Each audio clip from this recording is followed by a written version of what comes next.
कुछ दिन रुक धनी तनी परेशान बनी शहर से आके तू सब धन तोहरे नु बाटे। नमस्कार दोस्तों, स्वागत है आपका द भोजीवुड अपडेट में। दोस्तों इस वीडियो में हम बात करेंगे विजय चौहान का नया सॉन्ग बनारस के सड़िया के बारे में। राजा हमारा तो चाहिए बनारस के सड़िया। दोस्तों इस गाने में अपनी आवाज दी है शिल्पी राज और विजय चौहान ने। इस गाने को लिखा है रॉक्स तबरेज ने और गाने में बना म्यूजिक दिया है आर्या शर्मा ने।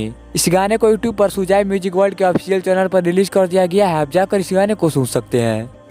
हर के निशानी हो साड़ी हो की परेशानी हो जनी मुंह फुलावा रानी हो हमरा से भइल ना जानी हो। दोस्तों इस गाने के बारे में बात करें तो गाना ठीक ठाक सॉन्ग है। आपको एक बार इस गाने को जरूर सुनना चाहिए। और दोस्तों जब आपने विजय चौहान के इस नए सॉन्ग को सुन लिया है तो आप हमें कमेंट बॉक्स में बताएं क्या गाना आपको कैसा लगा। और दोस्तों वीडियो पसंद आए तो लाइक कीजिए, शेयर कीजिए और साथ ही हमारे यूट्यूब चैनल द भोजीवुड अपडेट को सब्सक्राइब कीजिए। मिलते हैं अगले वीडियो में।